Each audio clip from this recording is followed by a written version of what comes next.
bienvenue dans cette nouvelle chronique de Thérèse et Anne-Claire. Bonjour à toutes. Bonjour Thérèse, bonjour à toutes. Alors Anne-Claire, aujourd'hui on se retrouve pour parler d'un sujet pratico-pratique mais qui nous passionne toutes les deux, c'est ça qui est hyper drôle. Je pense qu'on a les mêmes manies là-dessus, c'est l'organisation. Moi, c'est une question que j'ai eue très souvent, j'ai déjà eu l'occasion d'y répondre dans des podcasts et dans des articles. Ceux qui m'écoutent ou qui me suivent depuis un moment savent que j'ai plusieurs métiers, entre guillemets, plusieurs activités, que Femme à part prend du temps. Et c'est vrai qu'une question qui revient souvent, c'est « Mais Thérèse, comment tu arrives à tout faire, à tout gérer, etc. » Et en fait, comme je réponds souvent, bon, il y a la providence qui veille, ça c'est clair, mais il y a aussi une question d'organisation. Et en parlant avec toi, je me suis rendu compte que tu avais aussi beaucoup d'activités. Donc, je rappelle que tu es mère au foyer avec 2 enfants, mais c'est vrai que tu en avais parlé dans ton entretien qu'on avait fait ensemble le 4 février. Tu as présenté une partie des activités que tu avais à côté et c'est vrai qu'on se dit, mais pareil, comment elle fait pour faire tout ça avec un mari, 2 enfants, enfin, plein de choses à faire, une maison à tenir, etc. Et c'est là que je me suis rendu compte que tu avais aussi pas mal d'astuces en ce qui concerne l'organisation, le fait de prévoir, de faire attention, de penser un peu aux choses en amont, etc. Et on va parler aussi de minimalisme un tout petit peu, de charge mentale pour toutes celles que ça intéresse. Je sais que c'est un terme très à la mode, donc on va en parler un petit peu. Peut-être que tu veux... Alors, on a essayé quand même, hein, justement, c'est un podcast sur l'organisation. On a essayé d'être organisé, n'est-ce pas Anne-Claire? Et donc, on a essayé un peu de dégager, plutôt que de vous donner une liste d'astuces les unes à la suite des autres, on a essayé de classer tout ça dans 4 grandes catégories. Mais après, on verra si ça part un petit peu à droite, à gauche. Voilà, c'était un peu pour donner des grandes idées. De partir un petit peu dans tous les sens. Voilà. Trop d'idées, trop d'astuces. Voilà, pour un podcast sur l'organisation, c'est dommage que ça parte dans tous les sens, mais c'est pas grave, il y a plein d'idées. Vous prenez un petit papier, un crayon et vous notez celles qui vous intéressent. Et comme d'habitude, je le rappelle juste avant de commencer, mais vous avez toute la liste vers le magazine dont Anne-Claire est rédactrice en chef, qui est disponible gratuitement. Je vous mets tous les liens vers Brin de Peps et vers la boutique Brin de Peps aussi, mais il y a peut-être des choses dont tu reparleras qui sont sur la boutique. Tous les liens seront dans la description sous cette vidéo. Alors, première catégorie, j'avais noté prévoir et planifier. Ça fait quand même partie des choses qui nous paraissent peut-être évidentes, mais qui sont peut-être moins faciles pour d'autres mamans ou d'autres jeunes femmes. Alors, donne-nous un petit peu tes astuces et tes idées. Alors, c'est vrai que planifier, moi, c'est vraiment mon dada. J'aime bien planifier des semaines, voire des mois à l'avance. Et pour ça, j'utilise un outil tous les jours. Avant, c'était mon agenda et maintenant, c'est mon planning mural. D'ailleurs, vous pouvez le télécharger sur ma boutique. C'est un planning mural dans un cadre classique, un cadre. Et dessus, on peut noter toutes les choses à faire dans la journée, dans la semaine à venir et dans le mois à venir. Donc, avec un petit crayon effaçable, là, on peut effacer, replanifier et c'est vraiment très pratique. Et le plus satisfaisant, c'est de checker après, une fois que c'est fait, effacer ou checker, ça c'est très satisfaisant. Donc moi, je prépare la veille au soir pour le lendemain, pour toute la journée. Je vois à peu près tout ce qu'il y a à faire dans la journée et je prévois aussi pour la semaine à venir. Je sais que dans la semaine, j'ai telle activité, donc je prévois telle autre à tel jour, telle date. Voilà, le planeur mural, vraiment, c'est mon point de repère pour planifier. Comme ça, tu as de la visibilité sur ta journée du lendemain et tu n'oublies rien et voilà. Tu t'organises aussi en fonction. Je m'organise aussi en fonction du planning de mon mari qui lui aussi note dessus. C'est vraiment un planning familial pour pouvoir... Oui, c'est une bonne idée. Tout est regroupé. Et j'allais dire, ça te permet aussi comme tu prévois tes activités, ça te permet de prévoir, je vais peut-être dire une bêtise, mais voilà, les vêtements que tu vas porter le lendemain. Si tu sais que le lendemain, tu vas être plutôt à courir partout, à devoir, faire du sport ou faire des choses salissantes, du coup, tu peux déjà te dire, demain, attention, il ne faut pas que je mette une tenue trop chic ou trop salissante ou pour tes enfants, par exemple, si tu sais, en fonction de leurs activités. Donc, ça permet aussi ou pour la nourriture, les repas, ça permet aussi de prévoir tout ça. Voilà. Alors, sur le planning mural, moi, j'écris plus les activités et après, je fais des to-do list. Donc ça, les to-do list, j'en fais par catégorie. On en reparlera peut-être tout à l'heure. Sinon, les tranches horaires aussi, c'est assez important d'avoir des tranches horaires spécifiques, de garder un peu Telle heure, c'est plutôt heure pour travailler, telle heure, c'est plutôt pour le temps de cuisine, telle heure. Bon, après, quand on a des enfants, on est obligé de faire ça. Enfin, un peu plus, disons, pour les siestes, pour tout ça. Mais c'est important aussi pour nous, je trouve, de garder des tranches horaires assez régulières, tout en gardant une marge d'imprévu, une marge pour faire des choses qu'on n'est pas obligé de faire. Voilà, c'est plutôt des tranches à faire en fonction peut-être de son, comme tu dis, les tranches horaires, peut-être à faire en fonction de son caractère et de sa personnalité. Il y a des personnes qui sont plus du matin et des personnes qui sont plus du soir. Je sais pas, il y a aussi l'histoire, par exemple, des heures creuses. Par exemple, faire s'occuper de la lessive, etc. Bon, bah, si ça se trouve, vous allez devoir plutôt le faire le matin, le soir, le midi. Ça dépend un peu de ça aussi. Donc, il faut faire en fonction pour être la plus, je trouve plus mes mots, la plus efficace possible. Voilà. Et moins se fatiguer. Oui, tout à fait. Voilà. Et puis surtout classer, trier, ranger au fur et à mesure. Ça, ça fait partie aussi pour planifier. Il me semble important de, voilà, au fur et à mesure de ranger, de trier, Ben ça, je l'ai fait découvrir à des personnes qui ne le faisaient pas auparavant. Et c'est vrai qu'à chaque fois, ils disent, mais c'est fou. Enfin, par exemple, faire le ménage. Moi, je sais que c'est tous les lundis, je nettoie tout. Bon, après, si je peux, si je suis là, etc. Mais globalement, une fois par semaine, c'est le grand ménage. Et je connaissais des personnes qui en fait faisaient jamais le ménage ou quand vraiment c'était trop sale. Et du coup, quand ils ont découvert la cuisinière, c'est beaucoup plus facile à nettoyer, ne serait-ce qu'un petit coup d'éponge après chaque utilisation, plutôt que d'attendre que ça s'encrasse. Et là, on passe 1 heure à tout gratter, alors que voilà, si on le fait un peu au fur et à mesure après chaque utilisation, c'est beaucoup plus simple. Donc c'est vrai que c'est important de le redire, faire les choses au fur et à mesure. Généralement, ça donne moins de charge mentale, je trouve, parce que c'est moins difficile, on a moins de mal à s'y mettre et bon, voilà.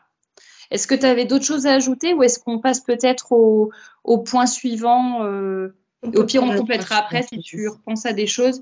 Le deuxième point, c'était, tu en as un tout petit peu parlé, c'était garder du temps pour l'imprévu et rester flexible. C'est vrai que je voulais ajouter ça, mais bon, parfois on se dit, tiens, avoir des tranches horaires, tout planifier, faire des listes de choses à faire, bon, c'est peut-être trop rigide. Et justement, il faut aussi savoir se consacrer des plages horaires ou des temps où on sait que, tiens, voilà, c'est pas à la minute près que ma journée est chronométrée. J'ai 1 heure pour un imprévu, pour, je sais pas, si j'ai un coup de fil d'une amie, si je suis fatiguée et que j'ai besoin de m'allonger, enfin voilà. Exactement. Et je rajouterais même que je préfère faire les loisirs après le travail de la maison. Donc, je fais le matin vraiment le gros travail de la maison. Et après, j'ai beaucoup plus de place pour les imprévus, beaucoup plus de place pour faire soit des loisirs, soit une amie arrive à la maison, c'était pas prévu, soit voilà, organiser tout ça. C'est beaucoup plus simple si on a fait déjà le travail. Même au niveau de la charge mentale, on dit, de toute façon, c'est fait. Maintenant, c'est pas grave. Tu sais que l'essentiel... l'essentiel, oui, si, que le gros du travail est fait, quoi. Voilà, et puis même prendre de l'avance. J'aime beaucoup prendre de l'avance pour un peu tout. Par exemple, si on a un rendez-vous assez loin, je prends toujours un quart d'heure, 20 minutes d'avance. Je pars toujours bien à l'heure pour, au cas où il y a des bouchons, au cas où on n'arrive pas à se garer, au cas où on doit s'arrêter pour les enfants, au cas où, enfin voilà, au cas où. J'aime bien avoir ce petit quart d'heure d'avance pour éviter d'être en retard. Et qu'est-ce qu'il y a au niveau des imprévus? J'ai 1 an d'avance aussi sur les revues Bram Peps pour être sûre de ne pas avoir de retard parce que ça me prend tellement de temps. Et là, avec le déménagement, avec la maison, tout ça, les travaux, ça m'a fait perdre 6 mois de mon avance que j'essaye de rattraper difficilement. Donc, j'étais bien contente d'avoir c'est 1 an d'avance en déménageant ici. C'est sûr que ça permet, quand on a un imprévu, si on a de l'avance sur ses courses ou autres, enfin, ça tu vas peut-être le mentionner après, mais le fait de ne pas attendre le dernier moment, par exemple, pour acheter des choses ou autres, j'ai n'importe quoi pour les couches des enfants peut-être ou ce genre de choses. Si vous avez toujours de l'avance, le jour où vous êtes un peu, je sais pas, vous aviez prévu de faire vos courses, finalement vous ne pouvez pas. Eh bien, vous n'êtes pas stressé parce que vous avez encore un peu le stock qui est là et qui vous permet de tenir un peu plus. Alors que si vous attendez que le paquet soit vide pour aller faire les courses, ça tombera peut-être pas au bon moment ou ça va bousculer toute votre journée. Donc, c'est important aussi, dans le sens-là, de prendre de l'avance. Mm. Et puis faire du tri aussi de temps en temps, ça peut faire du bien pendant ces temps d'imprévus, de faire du tri ne serait-ce que dans les vêtements. Et en plus, ce qui est sympathique, c'est qu'on découvre qu'on avait des robes qu'on n'avait pas, qu'on avait oubliées. Et moi, la dernière fois, c'est ça, j'ai fait du tri. Mais alors, j'avais l'impression que c'était Noël, quoi. J'ai redécouvert plein de choses et j'étais mais ravie et enchantée de ma journée. Donc voilà, ça peut faire des petites surprises sympathiques aussi. Et d'avoir moins de choses aussi, de faire du tri, c'est un peu ce que tu disais en introduction, le minimalisme. Ça permet aussi d'avoir toutes les choses à sa place, de retrouver les choses beaucoup plus facilement et de désencombrer aussi, quoi, d'y voir plus clair dans nos affaires. Ben, je trouve que quand on désencombre sa maison, en fait, on désencombre son esprit aussi. Ça, c'est encore, pour moi, c'est aussi ce qu'on appelle, ce que tout le monde appelle la charge mentale maintenant. Mais bon, après, pour moi, c'est une évidence. Mais en fait, quand les choses sont rangées, c'est beaucoup plus apaisant pour l'esprit. On se sent mieux chez soi. On a moins un peu de préoccupation, je sais pas quoi. Enfin, comme tu dis, on voit ce qu'on a, on sait où les choses sont rangées. Et on gagne en efficacité, ça c'est clair, on gagne du temps aussi. Enfin, on gagne en sérénité, mais on gagne aussi en temps. Ça me paraît assez évident. Tu avais parlé des to-do list tout à l'heure, des listes de choses à faire. Je sais pas si tu avais quelque chose de particulier, si tu as un outil où tu fais comme moi, tu prends une petite feuille de brouillon, comme là, on est en train de parler. J'ai noté les idées et dont on a discuté avant, puis je barre au fur et à mesure où, voilà, chaque jour, j'ai ma petite liste de choses à faire et puis je barre quand c'est fait. Mais tu as peut-être une autre méthode ou je sais pas comment tu... en dehors du planeur mural, j'ai des to-do list un peu partout. En fait, c'est des post-it que je mets toujours au même endroit. Donc, ils sont toujours... Il y a une seule place de post-it et ils sont classés par catégorie. Donc, la catégorie travaux de la maison, qu'est-ce qu'il me reste à faire, achat. À la fois pour la nourriture, ça c'est sur le frigo par contre, comme ça dès que je sais que la boîte est presque terminée, je le note, c'est comme ça j'achète avant qu'elle soit terminée. Niveau cadeaux aussi qu'on doit acheter pour les cadeaux de naissance, pour tout ça. Post-it spécial Brand Peps, ce qui me reste à faire, les mails, enfin bref, il y a beaucoup de choses à faire pour Brand Peps. Voilà, donc j'ai un post-it pour chaque catégorie, comme ça je m'y perds pas trop. Voilà à peu près pour les to-do list. Et je sais plus de quoi je voulais parler. Ben voilà, l'idée est partie de mon esprit. Si moi je voulais ajouter quelque chose, en fait, il faut pas seulement. Enfin, je pense que c'est déjà bien. Hein, moi, c'est ce que je fais, de faire des to-do list, noter les choses à faire.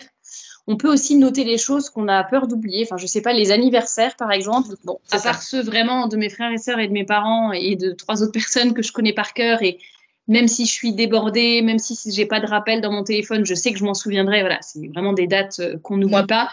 Mais autant il y a des anniversaires même d'amis très chers ou je sais pas quoi. Mais voilà, je peux pas retenir toutes les dates. Moi, je suis comme ça. J'ai du mal avec les dates, donc je note les anniversaires. Je note, je sais pas si par exemple on me dit j'ai un rendez-vous important vendredi prochain. Est-ce que tu peux me garder dans tes prières? Je le note parce que je sais qu'il y a des personnes qui ces genres de choses ils s'en souviennent et il n'y a pas besoin de noter. Moi, je préfère noter, comme ça désencombre mon cerveau. Je sais que j'ai pas besoin de mobiliser mon cerveau pour se rappeler de ça. Et je le note, et comme ça, je suis sûre de pas oublier. Voilà, ça peut être des petites choses aussi comme ça qu'on note. Et puis, ce que tu as dit, par exemple, sur les travaux ou les choses qui restent à faire, je trouve ça intéressant parce que le jour où tu as 1 heure devant toi, justement, je sais pas, tu as un rendez-vous qui s'annule. C'est imprévu, mais imprévu dans le sens ça te libère du temps. Parfois on se dit tiens, qu'est-ce que je peux faire, on tourne un peu en rond, voilà, un peu de tri, ou alors on regarde son post-it et on se dit tiens, c'est l'occasion de finir tel article ou de contacter telle personne pour Brand Peps, ou pour les travaux par exemple, si vous savez qu'il vous reste à repeindre ou je sais pas, à refaire une étagère, il faut acheter des tasseaux, comme vous l'avez noté, vous n'oubliez pas, puis le jour où vous êtes dans le magasin de bricolage, tiens, je vais en profiter plutôt que de faire plein d'allers-retours, de perdre du temps, de l'essence, etc. Hop, j'en profite, j'ai ma liste en tête ou je la prends quand je sors de chez moi. Et voilà, ça permet de faire gagner du temps aussi dans ce sens-là. Et d'ailleurs, oui, dans mon téléphone, j'ai une rubrique bloc-notes et c'est là où je note tous les achats à faire pour la maison. Donc, quand je vais dans le magasin, je regarde toute la liste que j'avais faite la veille ou l'avant-veille. Et c'est beaucoup plus pratique. Moi, dans mon téléphone, pareil, j'ai un bloc-notes sur lequel je note des trucs. Et en fait, moi, c'est quand j'ai une idée, par exemple, pour un podcast, une vidéo Instagram, une thématique qui me vient. C'est vrai, parfois, ça me vient, je me dis, tiens, je pourrais parler de ça ou un livre intéressant que j'ai lu ou je ne sais quoi. Ben voilà, j'ai mon petit post-it virtuel sur le téléphone. Et comme ça, le jour où je dois enregistrer mon podcast, parce que c'est tous les mardis que j'enregistre mes podcasts, ben, je me dis, tiens, de quoi je vais parler? Et ben hop, je vais regarder ma liste et puis c'est facile, j'ai plein d'idées qui sont notées. Après, il y en a au bout d'un moment, on se dit, oh, bah, finalement, celle-là, elle n'est pas si intéressante, mais au moins c'est noté, on n'oublie pas. Et puis quand vient le moment d'enregistrer le podcast ou de faire les courses ou autre, ben, on a sa liste et c'est plus facile. Je crois qu'on a déjà fait pas mal. On a déjà fait pas mal le tour de la question d'organisation, mais est-ce que tu veux peut-être ajouter quelques petites astuces encore avant qu'on ne conclue ce podcast? Oui, j'ai quelques petites astuces comme ça. Par exemple, pour les cadeaux de naissance, si vous avez vous apprenez une naissance et vous voyez la personne dans 2 jours et pas le temps du tout de faire de cadeaux. Moi, ce que je fais, c'est que soit je fais moi-même les cadeaux de naissance, des anneaux de dentition, des trucs comme ça, ou des chapelets de dentition d'ailleurs qui sont en vente sur ma boutique. que je valide, que j'ai offert à mes nièces et que je valide. Voilà, et sinon, ce que je fais, c'est que quand je fais les boutiques et que je trouve des petites choses très, très mignonnes, très jolies, et je les prends, je les mets dans un coffre à cadeaux. Et le jour où j'ai un imprévu et je dois offrir un cadeau, je sélectionne celui qui fera le plus plaisir à la maman, qui est le plus proche de sa personnalité. Ouais. Voilà, adapté. Et ça m'évite de courir en catastrophe en acheter un. Donc, il y a cette petite astuce-là. Bonne idée, ça. Sinon, pour tout ce qui est valise, organisation de voyage, dans mon sac de voyage, j'ai déjà tout préparé. Donc, ma trousse de toilette, j'ai tout en double. En fait, j'ai déjà ma brosse à dents, j'ai déjà un petit peu de maquillage. Enfin, voilà, tout est prêt. Et puis, pour les enfants, les sacs des enfants, c'est pareil. J'ai juste à rajouter 2-3 petits trucs de dernière minute. Mais le sac si tu pars dans 5 minutes, là, t'es prête. Quasiment. Je me refais une petite liste de dernière minute. C'est vrai que c'est important parce que si, je sais pas, tu peux tomber malade ou, enfin, c'est vrai qu'il peut y avoir tellement d'imprévus et c'est beaucoup plus facile s'il y a déjà un maximum qui est fait. C'est comme préparer ses habits la veille pour le lendemain. C'est un truc un peu bête, mais moi, ça m'était déjà arrivé quand j'allais encore, quand il n'y avait pas encore le télétravail, mais que j'allais au bureau tous les jours. J'avais toujours mes affaires et le maximum de choses prévues, le déjeuner que j'emportais, etc. Enfin, tout était prêt la veille. Et du coup, ça m'est arrivé, bon, pas très souvent, mais c'est arrivé peut-être 1 ou 2 fois que j'ai une panne de réveil ou je sais pas quoi. Et je me lève, enfin vraiment, j'ai 5 minutes pour partir de chez moi et arriver à l'heure au bureau. Les jours-là, on est bien content d'avoir déjà le déjeuner qui est prêt, les habits qui sont prêts, on réfléchit pas. Et voilà, c'est le genre d'imprévu où on est content d'être un peu, d'avoir un peu anticipé. Donc, merci pour ces astuces. Et quand tu parlais aussi de to-do list, il y a aussi une notion de court terme et long terme. Il y a des choses, on le fera un jour, donc je le note pour pas oublier, mais il y a des choses qu'il faut faire le lendemain.